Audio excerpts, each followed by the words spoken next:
On this episode of the Bronze Metalist podcast, we talk about The American Way by Sacred Reich. Reich.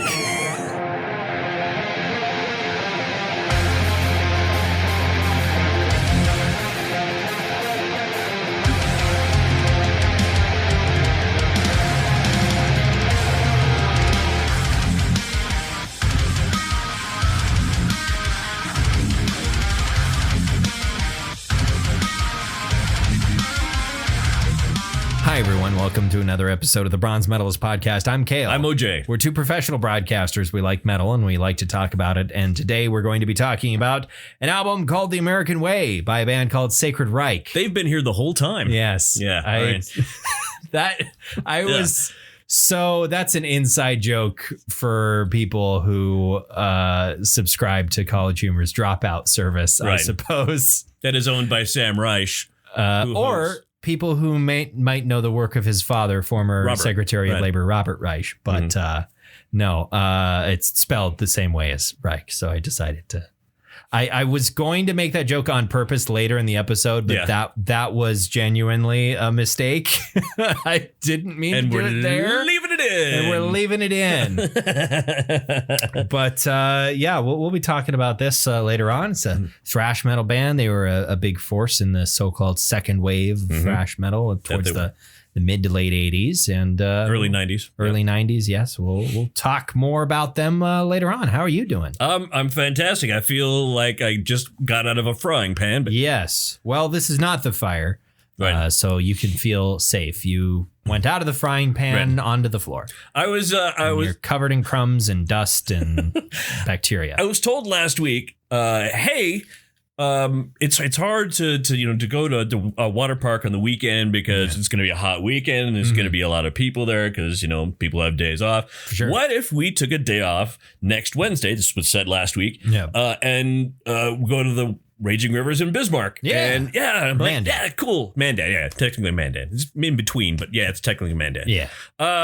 So I'm like, yeah, because she was going to bring her 40 kids, and I was going to bring probably just Max. Warhammer 40 kids. Warhammer 40 kids. That's what the K stands for. And she, I guess the last couple of days, her kids have just been serious assholes, and they don't get to go to the water park. They don't get to go to the water park. And she's like, I can't justify rewarding them with a fun day that's going to cost me a bunch of money when they've broken all the shit in my house. I've had to do all my laundry because there's poop and I don't know what all on all my clean clothes, and I can't do it. And she says, and I also can't justify going down there without them. So we're just going to see those. So I took a day off for me to just take Max, you and your boy, just go down to the water park, which is what we did. Fun. Yeah, it was a lot of fun. You look like, as I have said, a hairy lobster. I am a hairy lobster. Hi, I'm Harry Lobster. Hi, I'm Harry Lobster. Have you been injured in a workplace accident? Because then we went and I had lobster and steak, and Max had the, as he called it, the eternal shrimp. And the eternal shrimp? Yeah. Why eternal? It's because it's the, what is the word? It's not eternal. It's endless. Endless. Oh, because there was just a lot of shrimp. It's all you can eat shrimp. Okay. We're going to keep bringing shrimp until you die or leave. I see. Is what the whole thing is. And so he only got one plate. He didn't get the endless, but he did get to have one thing for the first time today in his entire life. The Cheddar Bay biscuits. Oh, he'd never had one before. Biscuits. Those are great. I have been to Red Lobster sparingly a few times in my life, but I cannot forget the Cheddar Bay biscuits. You never forget Cheddar Bay biscuits. They're truly wondrous things. I have a picture of him eating his first bite of a Cheddar Bay biscuit, and it's almost pornographic. You can get arrested. I can get arrested for having that on my phone. It's like, what is it about, like, what I mean? I'll just say, like, mid-tier restaurants like that just have amazing carbs. Like, like Red Lobster, fucking Olive Garden, and Texas Roadhouse. Yeah, like they're big chain restaurants. They're fine. The food is fine, but it's not, it's not amazing. It's not what you're gonna get at a nice, like, local place. But the fucking bread. the bread in these places fantastic, is phenomenal. Right. I would murder someone, perhaps, if someone was like, hey, I will give you a lifetime supply of Texas Roadhouse rolls if you just kill this person next to you. And you know what? That's actually on my list of acceptable ways to die. Is to be murdered for the sake bread. of a lifetime supply of bread? Yeah. Wait, did you just, when you say murdered for bread, just any amount of bread? Texas Roadhouse. Okay, specifically Texas Roadhouse bread. Okay, cool. You have standards then. Yeah, exactly. It's not just any amount of bread or any kind of bread. No, it has to be Texas Roadhouse bread. If you stab this guy to death for a loaf of bread, that'd be funny. But it would be not on my list. What am I? Fucking Jean Valjean? He didn't kill a guy. He just stole it. Right. But I've never actually read and or seen all of Les Mis. Me either. I haven't. But that's the one thing I know. When I was freshman in high school, or was I a sophomore? I don't remember. We did a 1-act play that was a cut down version of like the first part of Les Mis with no musical element. It's a weird choice. It's a weird choice. But we went to state with it. Like we did relatively well with it. I had a very minor little part because I was a freshman and was not yet worthy of and or entitled to some sort of bigger part in the play. You played Lobster number 3. I played Lobster number 3. No, I voiced the judge at the beginning that sentences Jean Valjean because I was just off stage with a microphone. And then I was some sort of innkeeper that was like, I can't let you stay here. You're a criminal. And then I was done for the rest of the play. Right. I got to sit backstage for the entire rest of the play. So they couldn't stay in the inn. So Jean Valjean and Mary went to the went to the stable. Hugh Jackman and Mary Elizabeth Winstead. Were pregnant in the nativity, gave birth to the Christ in a bucket of hay. Well, see, now that I think they're still together, because now the biblical reference is just too much, because it was like Mary Elizabeth Winstead. No, now it's, instead of Hugh Jackman, now it's Ewan McGregor. Right, sure. I think those two are still together. But it's not. It wouldn't be right if Ewan McGregor's not just playing Jesus. But Jesus would be a baby, so it doesn't quite work out there. Sure. Have you ever seen those memes of people being like, I put this picture of Ewan McGregor or of Obi-Wan Kenobi up in my local church. Nobody's people noticed. Thought it was Jesus.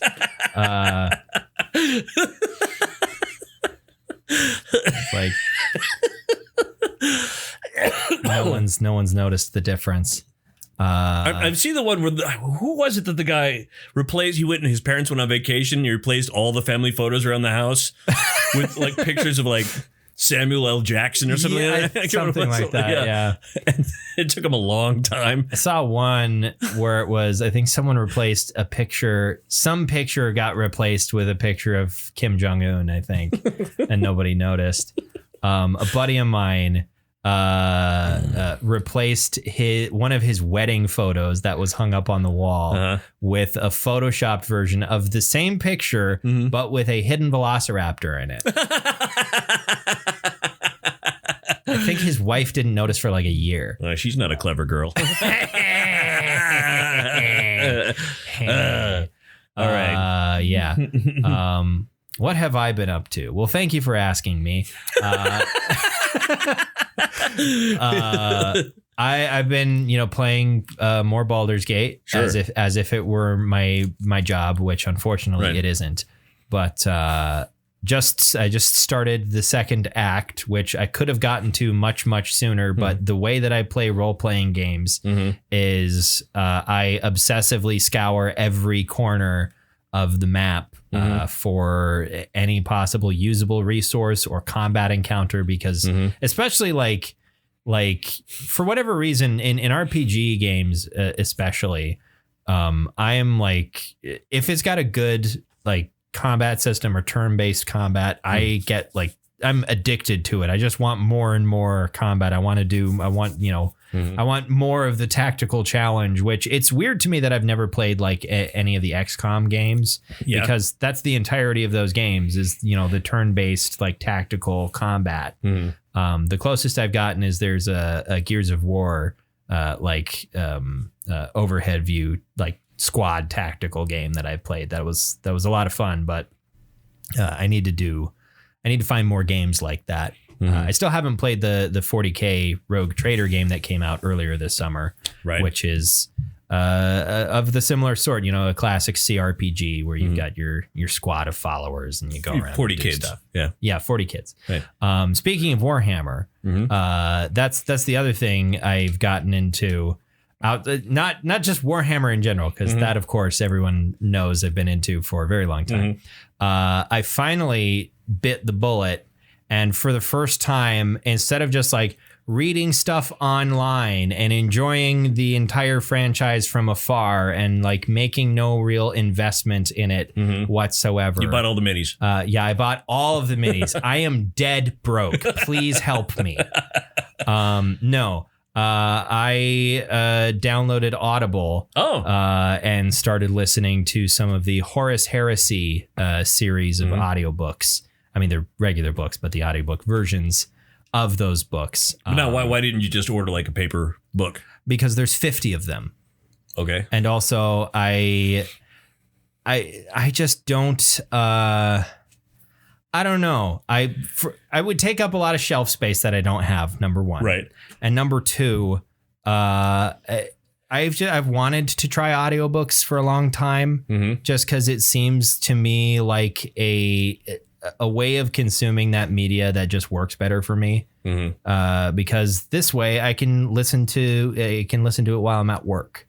Sure. It's like if I don't have a podcast that I feel like I want to listen to or something like that, I can just put on an audiobook. Where you're doing music. And listen to. And I find that I find that I'm actually much better able to focus while I've been listening to like the audiobook, because it's something that like captures my attention enough that I don't want to miss anything by like taking out my phone and like looking at Reddit for a little bit. You don't want to do a third thing. Yeah. Where it's like it keeps me from doing a third thing. Like I can, my eyes are engaged with what I'm doing, on the screen, and the math is simple enough that having, my ears it seems like it's just like different parts of my brain, getting separated. Right. And for whatever reason, I'm able to focus on those two things, but only those two things. And that's good. Which is good. Yeah. And I found that with like podcasts in general, but it has to be like something that I need, that requires my focus.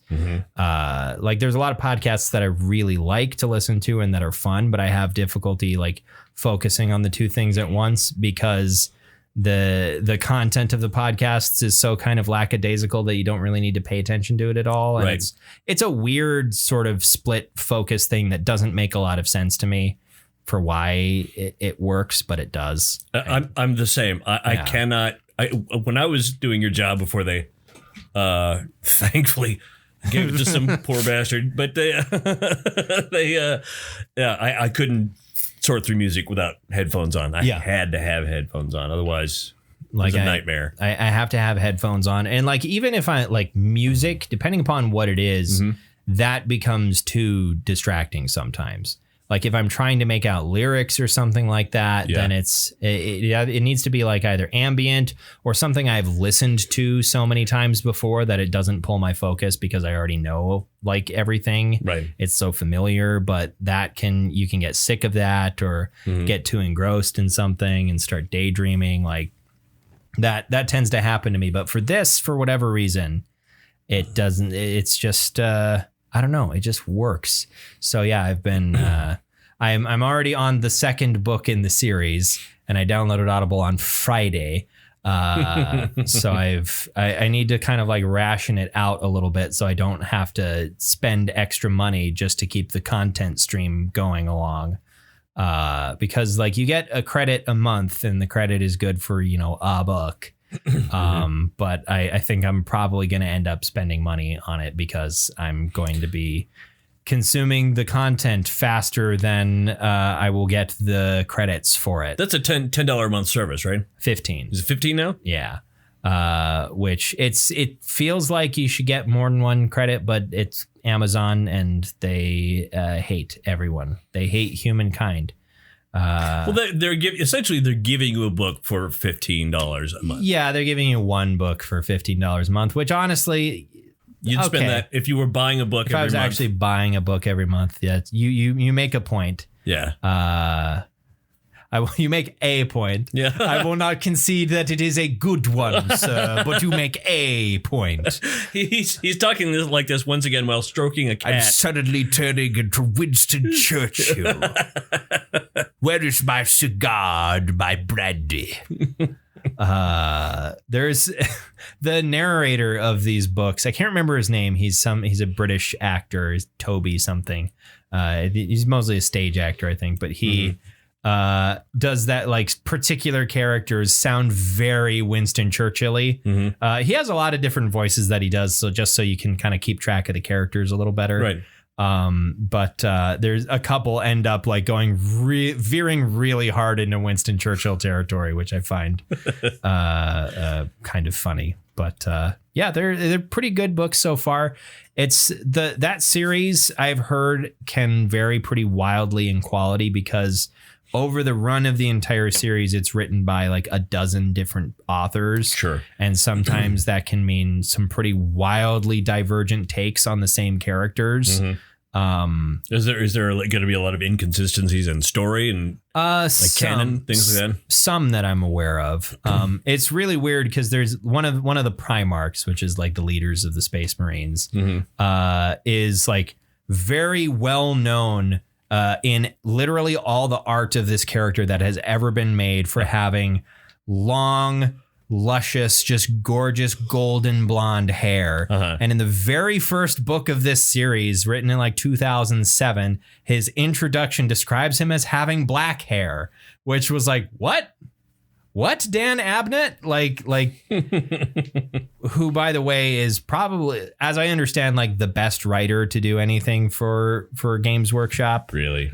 He's like, in that book was genuinely quite good. And he's like, Dan Abnett is, I would say, without having any direct experience, like it feels like people consider him to be on the level of like a Brandon Sanderson but Dan Abnett tends to write for like other people's universes, and he does a lot of comic book work as well. He did like a really successful run of Guardians of the Galaxy, which is credited as being the thing that made that worthy of being made into a movie. Really? So like, his version of it had those characters in it? Because I know the Guardians changed members like a lot. I think Abnett's version of that team is what formed the basis for making the movie, essentially, and kind of elevated that property from being ultra obscure to being well known enough that someone as off the wall as James Gunn could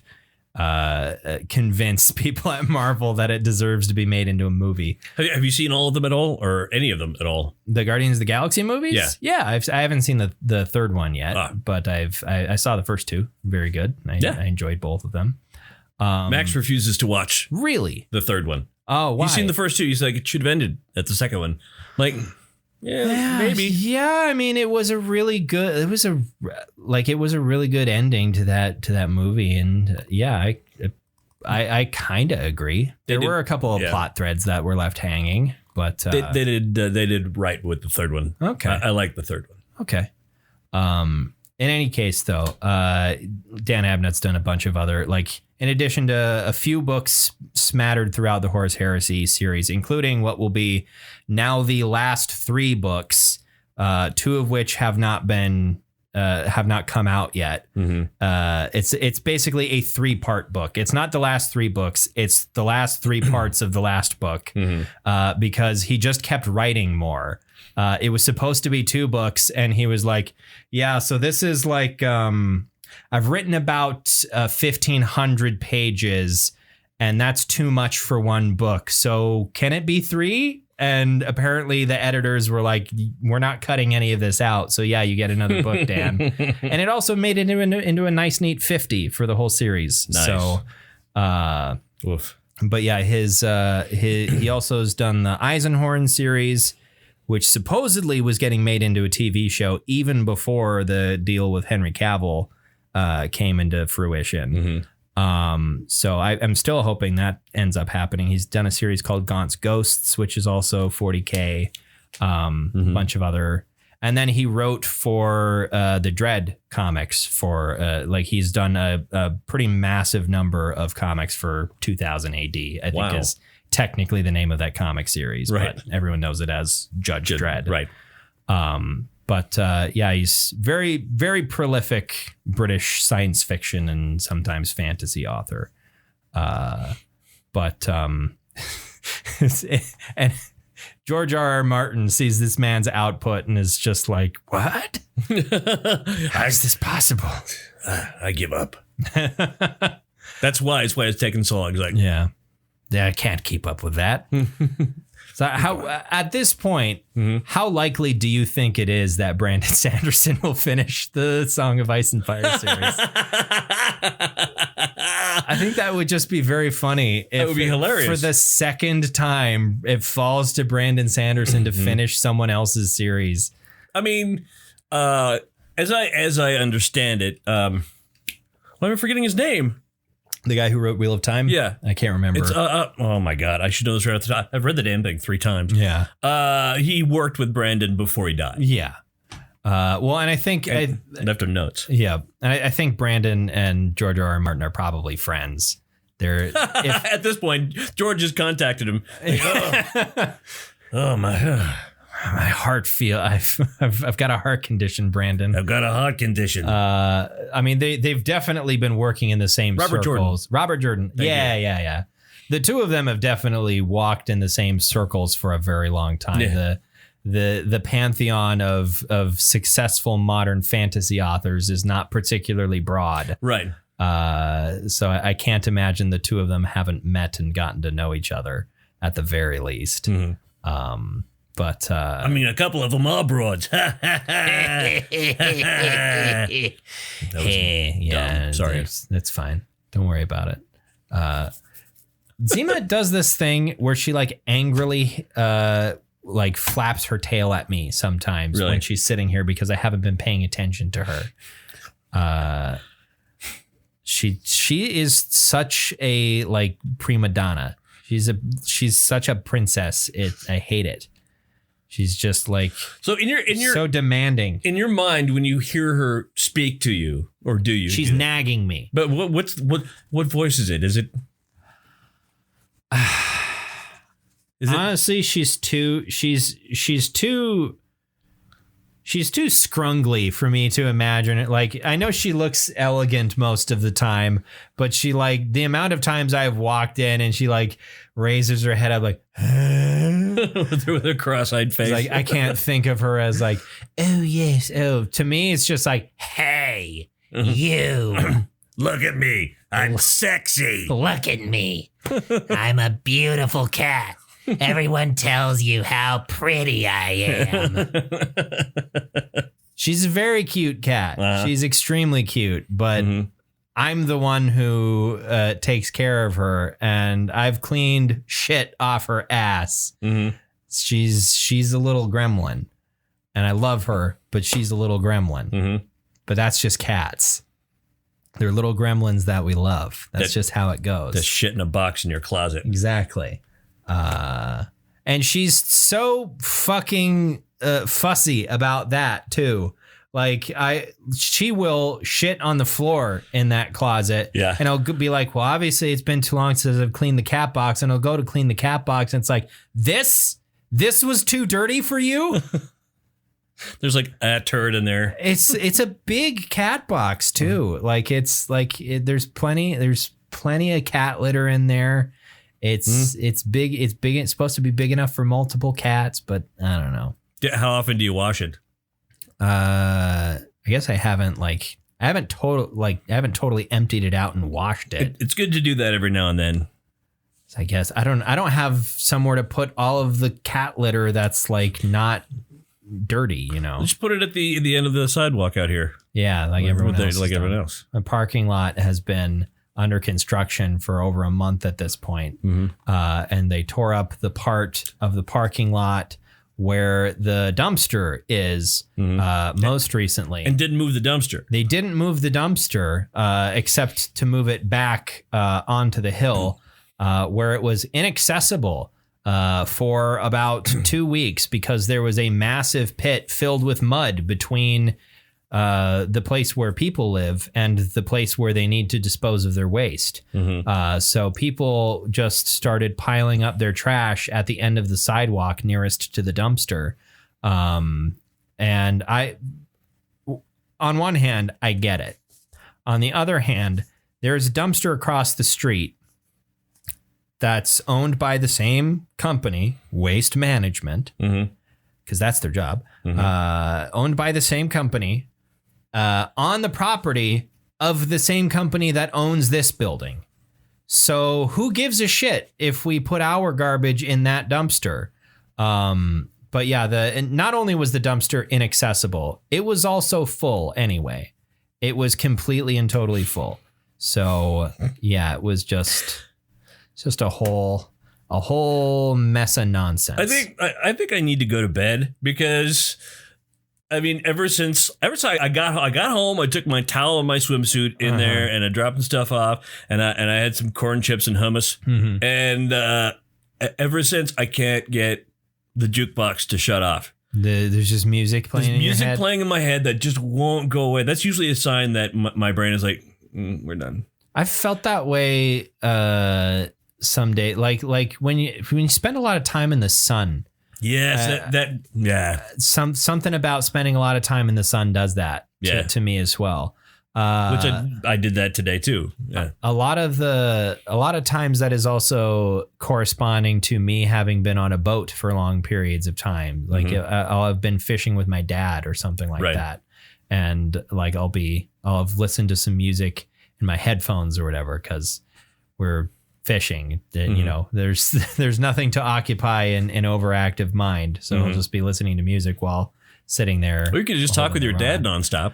Well, I mean, yeah, but like when you're sitting just out on the water for 5 hours, you eventually run out of things to talk about. So yeah, we'll be doing that, and then I'll get back, and then the rest of the afternoon, there's just music playing in my head, and I will close my eyes, and I am still on a boat. Just rocking with the music. It's something about the sun exposure. It's like it burns the experience. The entire physical experience gets burned into your brain somehow. So what happened earlier? We were talking about the cat litter, and then I heard myself say, "How often do you wash that thing?" And then suddenly the Clash is in my head. Sheriff, he don't like it. Washing the cat box, washing the cat box. And then that wouldn't go away. And then you said you made that part of the parking lot was inaccessible. Now I got Never Tear Us Apart going through my head. Oh, in excess. Right. By the way, well, I suppose we could talk about that later. Do you want to talk about Sacred Reich? Sure. So Sacred Reich is an American thrash metal band. I can't remember where they're from in the United States, but I want to say Arizona, perhaps. But it's one of those things of like, not that like the word Reich, of course, has a very specific connotation to most people. And it's one of those things where you could, in the 70s, 80s, and into the 90s, have an ironic or a semi-ironic title like that. Like these guys, at least, just going off of the lyrics presented, their political views are not those of the Nazis. No, they're not. And here's the thing. I bought this album when it was new and I was 16 years old. And I remember at the time thinking, I agree with a lot of their politics, but man, I'm a little more nuanced about it. Me, the 16-year-old. For sure. Yeah. But it's one of those things like back then, you could just rely on, people will listen to the lyrics and realize that like the name of our band is ironic. Right. You can't get away with that anymore. No. New band, like you couldn't be a new band. Your lyrics could literally be just word for word the Communist Manifesto. And they're still like, these guys are Nazis, you know? Because if you called yourself, if a modern band named themselves Sacred Reich, like their lyrics could be a Bernie Sanders speech, and people would still be like, I'm worried these guys are Nazis. But like you could kind of get away with that sort of irony, that level of irony in the 80s. I mean, people have been saying irony is dead for an extremely long time, but I feel like especially today, it depending upon the brand of irony. I think what's hilarious about saying that irony is dead, if you really think about it, it's pretty ironic. Yeah. Don't you think? Can you name some other things that might be ironic? Perhaps rain on your wedding day? A free ride when you've already paid? God damn it. Yeah. But yeah, so these guys, their political messages are I think pretty upfront. There's a variety of different kinds of them throughout this album. I was a little surprised in, I believe it was it State of Emergency? Is that the one that I imagine, given this came out in 1990, would that be anti-apartheid? Or was that just generally about segregation? I think it's just generally about segregation. Okay. When did apartheid end? Was that in the 90s or was that in the 80s? I want to say the 90s. My timeline on that is not firmed up. I know it was somewhere in the 80s or 90s that apartheid ended, but various different political 94. messages. 1994. Okay. Yeah. But Crimes Against Humanity, I imagine, is about proliferation. The proliferation of nuclear weapons. Nuclear. Good old nuclear. That is such a massive pet peeve of mine is when people say nuclear. Nuclear, which I love. If you say like there is a solution, a new clear solution. Well, it's like regular clear, but it's got some rap in it. Get it? It's NU. Yeah. Anyway, like new metal. Yeah. Yeah. All right. The joke is dead. So what's your experience with it? I mean, you said you got this album when you were 16. Yeah. When I was 16, I bought it on cassette. And I listened to it. I didn't like it as much as other music. I thought it was because something about the lyrics and their approach to politics was a little too on the nose, maybe too on the nose. It's like there's no like a nuance. There's no and especially when we get toward the end of the album, suddenly funk. 31 flavors. I mean, okay, again, I agree with what they're trying to say here, but fuck, this is cringy. Yeah. On the other hand, it is nice sometimes to listen to something that's supposed to have some sort of political message and not have to sift through any layers of metaphor and just be like, they're being very upfront about it. Right. How refreshing. Yeah, and this was also during the Satanic Panic. Yes. Which, what's the name of that song? Came out in 1990, and that song was... What was the name of the song? Was that Who's to Blame? Yeah, Who's to Blame. Yes. That's the song that's entirely about that. Yeah, just about parents putting all the blame on that dang rock music that you're listening to, the heavy metal. You're listening to that Judas Priest. That's why you have all these problems. It's not because we're shitty parents. Right. We have to blame it on something else. Oh, here's something that looks like it should be to blame.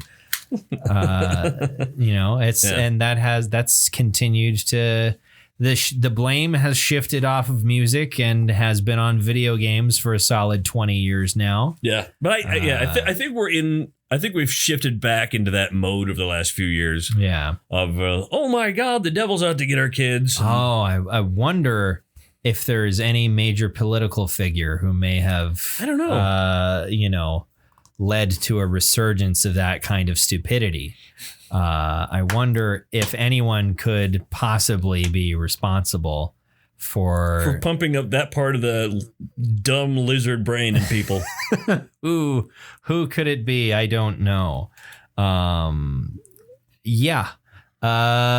So my brain stopped working. Do you have things to say? I think I've kind of said all the stuff I was really gonna say. I mean, yeah. I mean, I like the music in this. I mean, yeah. I will say I found the rhythm section in some of the songs to be a little bland. Yeah, you're right. There's God, which one? I'm trying. The title track. Yeah, I got really sick of the main riff in that title track. It's like, do something else, please. Add another note in there. And that's the one that got a video. Like, I mean, like that. Like it's a fairly catchy riff. Right. I will give them that, but it's just overused, way overused.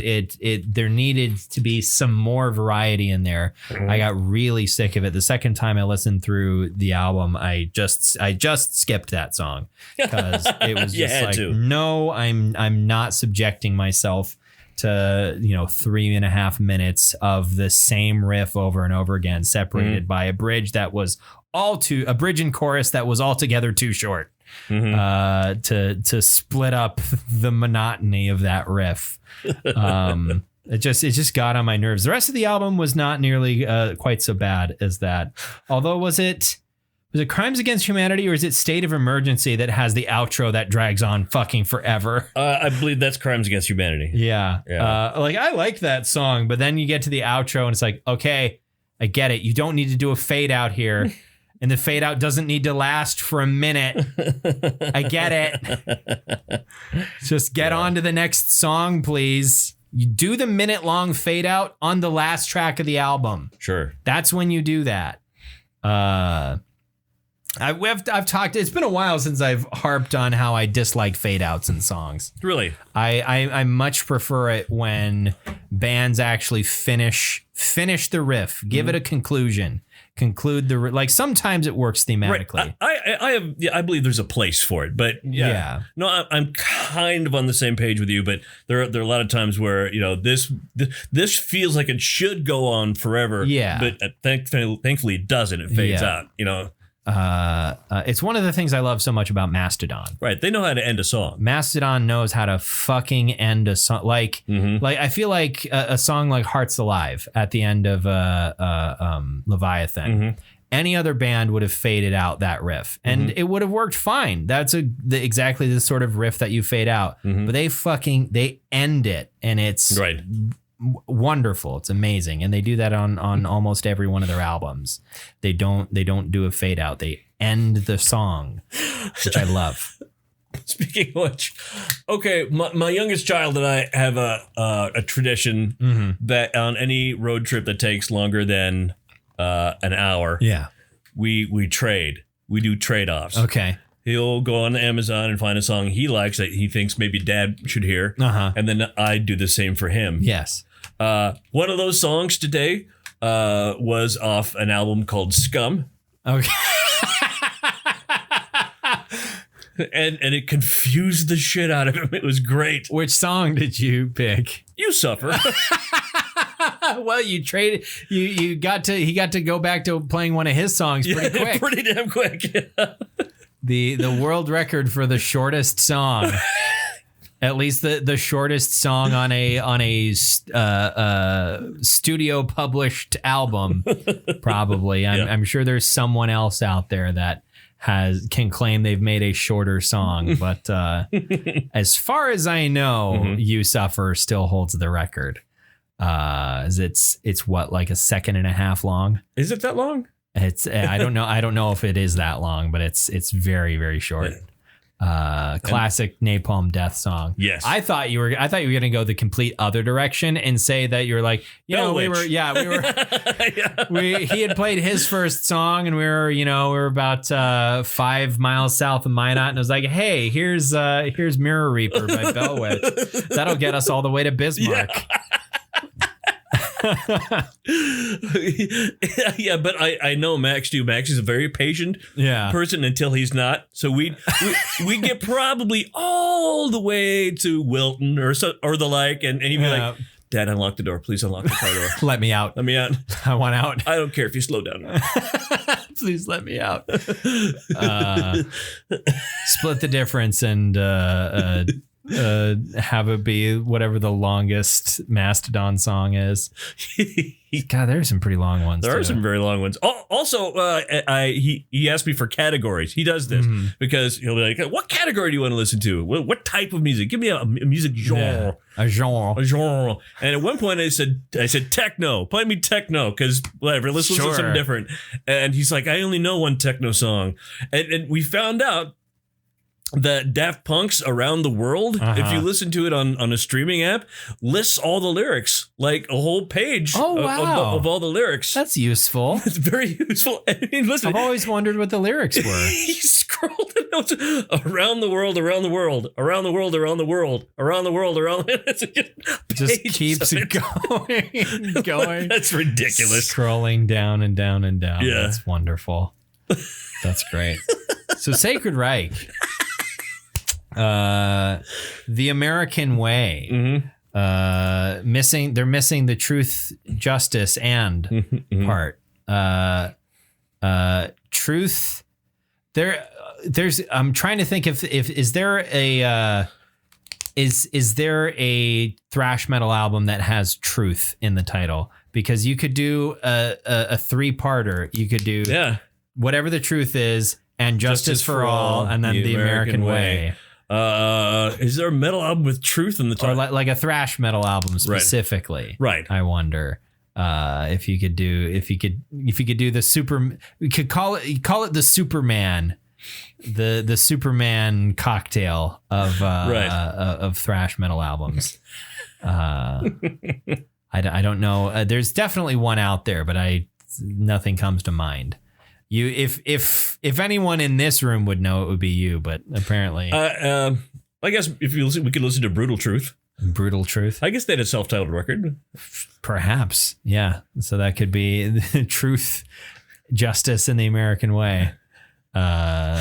Which I don't want to beat on a well-beaten dead horse about the bass and Justice for All, because the EP that came out before that fucking album had some of the greatest bass sound on anything they've ever done. Garage Days Revisited. Some great bass work on it. It was grand. And then it was gone. For whatever reason, Jason Newsted got shafted.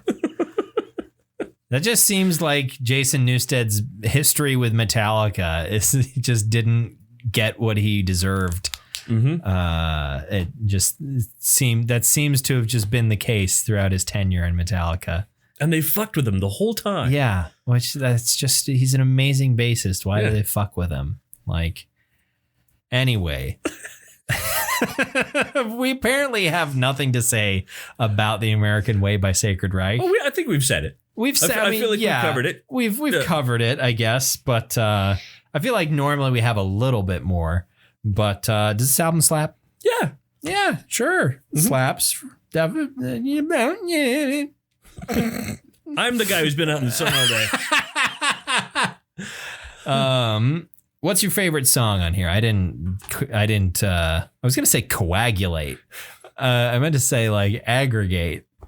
A score? Yeah, a score. I mean, I didn't coagulate a score. You didn't coagulate a score. You didn't take, the liquidity of the scores across varying and solidify them into one number. Exactly. There we go. It works. What's your favorite song? I think the opening track, Love Hate, is probably my favorite song of all of them. Well, yeah, I like Love Hate. All right. I'll say Crimes Against Humanity, with the exception of that weird fade out that they do. I'd say Crimes Against Humanity is my favorite song on here.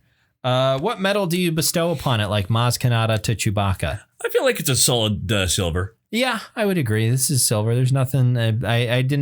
Nothing in here offended me. Nothing made me go like, I don't wanna, other than when I skipped that one song, but that was just that one song.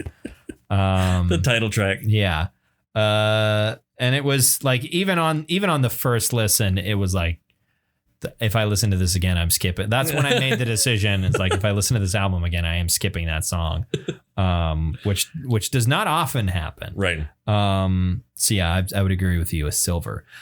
Next week, we shall be listening to a brand new album. Finally, a brand new album from Horrendous, a fantastic progressive death metal band from New York, I believe.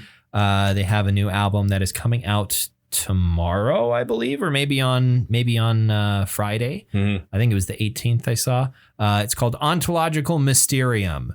Nice. And I've listened to the singles they put out so far. They've all been fantastic. I'm very, very excited because it has been, I think, 5 years since their last album, which was, also amazing. We listened to another of their albums not too long ago. And I'm very happy that they're finally putting out something new. They're like, their songwriting to me is like, it scratches that itch amongst death metal bands that really only like Death is able to scratch. Like they're the band Death. Yeah, the band Death. Like they're of that sort of caliber in my eyes, of like something about their sound, the way they do their vocals, the way that the songwriting is handled. There's kind of nothing else like them out today that makes music quite the way that they do. I'm sure there's some examples that somebody could point out, but as far as death metal that I'm aware of, there's nothing quite like Horrendous. So very excited for that. Cool. Next week. So the Magical Emporium of Ontological Mysterium. Yeah. Next week. Yep. So until next week's episode, why don't you go ahead and follow our social media pages on Facebook, and I'm calling it Twitter. I don't care what that dumb fucker renamed it. It's Twitter. It's Twitter. It still has the bird symbol on my phone. It's Twitter. I don't care what it's called now. So follow us there if you please. Otherwise, just subscribe to our feed on whatever it is you're using. Like to on listen MySpace to us right now. Yeah, on I don't even know the mechanics of what you would say to have someone like follow you on MySpace. I don't know if that was a thing. Like, I don't know what their verb was for MySpace. I'm not sure. I wonder if I even still have a MySpace page. I had one. I don't know if the site still exists.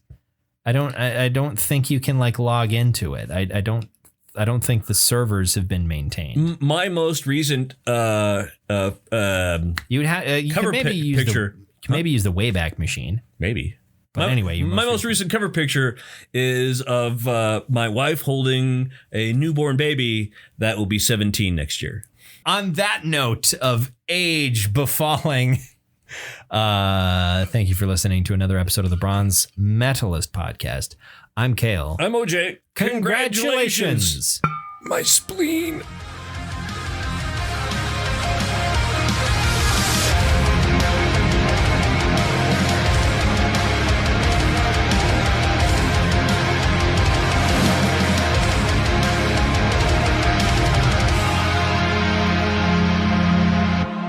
Sacred Reich. I mean Reich. I was planning on making that joke on purpose later. That one was genuinely an accident.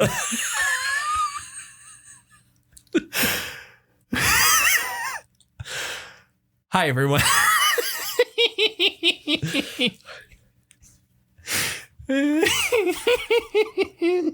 Now I've given myself the giggles. Yeah, I